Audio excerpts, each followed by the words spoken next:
Humankind cannot gain anything without first giving something in return. To obtain, something of equal value must be lost. That is alchemy's first law of equivalent exchange. And this is a definition given by Alphonse Elric regarding what the law of equivalent exchange truly means. And while it's a line that I've wrestled with understanding for the last few years, it's also a line and idea about existence that I've found to be incredibly meaningful in my own personal life. Now, for those of you who aren't familiar with Fullmetal Alchemist, the general story is this. The setting is a fictional universe right after the equivalent of World War I, set mainly on the continent of Amestris. And there are an unbelievable amount of parallels to our own world in Fullmetal Alchemist, including corrupt political regimes, genocides, racism, war crimes, and everything else human beings continue to do to each other on a day-to-day basis. With the key distinction of this story being there are individuals who have the ability to use and harness something called alchemy. And alchemy is actually something that people have tried to harness for centuries in the real world. A brief history of alchemy begins in the ancient world, rooted in Egyptian practices like metalworking and glassmaking, that later blended with Greek philosophical ideas about the four elements.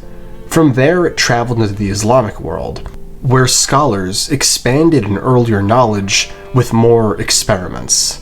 And eventually it reached medieval Europe, where it was taken up by monks, nobles, and scholars who often tied it to Christian magic. At its core, the point of alchemy was both practical and spiritual.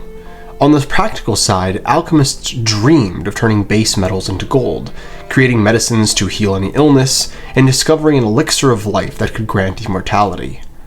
On the spiritual side, they believed that this work was more than physical. It was symbolic, a way to purify the soul, achieve wisdom, and move closer to the divine truth.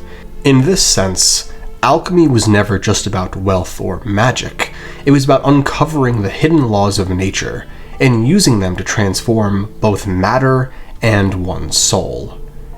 And in Fullmetal Alchemist, these select few individuals discerned a way to truly harness the power of this world, obtaining the ability to manipulate the elements and build new things from the components of the same materials. It's a super interesting mix of science and magic come to life.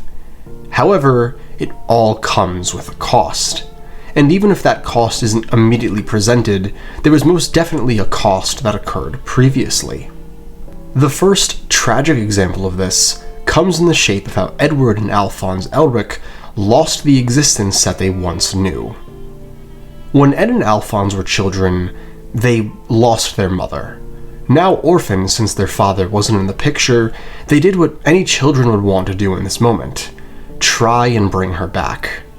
And with having dozens of alchemy books readily available, they gathered the necessary materials needed for human life and attempted to bring their mother back from the dead, disregarding the taboo in this world of not trying to create life or bringing people back from the dead using alchemy. A general rule of thumb is it's looked down upon in this world to try and play God. In breaking this taboo and attempting to bring their mother back from the dead, Alphonse and Ed are transported to this endless void to meet Truth, who is the closest thing we have to a god in this world. When Ed gets here, he opens this giant door to knowledge, believing that with all of the knowledge of alchemy, he would have a way to solve the world's problems. But in doing so, he neglected the laws of equivalent exchange. In trying to become closer to God, his leg is taken from him, as a way of humbling him and showing him that in this world, for humans there is no way to obtain the power of a god without cost.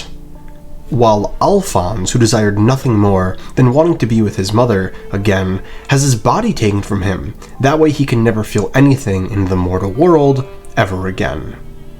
Ed, then desiring his brother's soul to be returned, loses his arm in order to bind Al's soul to some empty armor. Beyond just these two, however, there are many characters who sacrifice a lot for the sake of power and desire, with the most vile of them all being Father, who wipes out entire races of people for the sole purpose of obtaining a Philosopher's Stone, a stone that brings him more power and closer to God. So in the world of Fullmetal Alchemist, power comes with a cost, and humanity's desire to be something greater than what it is causing it to destroy itself. In the pursuit of a greater existence, they sacrifice the one thing that they currently have, their soul. The story ends for Edward and Alphonse when Ed returns to the White Void to see God and get Alphonse and his body back. When pondering the question of what will he give up in order to obtain what he desires, he chooses to give up his alchemy, humbling himself to a mere human and accepting that he cannot play God. Truth, who is the god of this world, hearing this, announces that Ed has done it, that he has beat Truth, that Edward has solved the equation that has stumped so many. In this moment, Ed realizes that he, just as a human, already has everything he needs. He doesn't need to exchange part of his soul, part of his existence, in order to fix the problems of the universe, because it is his very soul that already has the power to make the changes that he wants to see in this world. His friends, his family, the bonds he's built, the love he's shared, is stronger than alchemy could ever hope to be, and truly the greatest gift that God ever gave mankind was the ability to love. So that's the quick story of Fullmetal Alchemist, and it's absolutely beautiful. But where the story really shines is in how I feel it very much applies to the real world. And we're gonna get a bit personal now, so there's your warning. In my own life, I find very often that for me to obtain anything, I must first sacrifice something else. If I want to get better at a certain skill, I have to sacrifice time in other areas. If I want to make more money, I have to work harder. If I want better relationships, I have to work more on them. And this applies to all aspects of life. And while to some this might create anxiety in a person, I actually find it to be kind of therapeutic in a strange way. It's this natural flow and bittersweetness that in order to grow, you must first let something go. In order to change the status quo, you must break the status quo in some capacity. And while this unfortunate truth of the world is very present in terms of negativity, it can also be something quite beautiful. Very often when I'm faced with making a big decision, or I can feel something in my life shifting, I find myself reminiscing on the laws of equivalent exchange from Fullmetal Alchemist.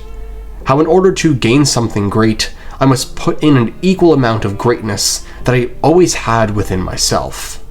And if there's anything you take away from this video, I hope it's this. Through the laws of equivalent exchange, anything that you can and will accomplish comes from the strength and sacrifices that you will make. Meaning that you are already stronger and more resilient than you even know.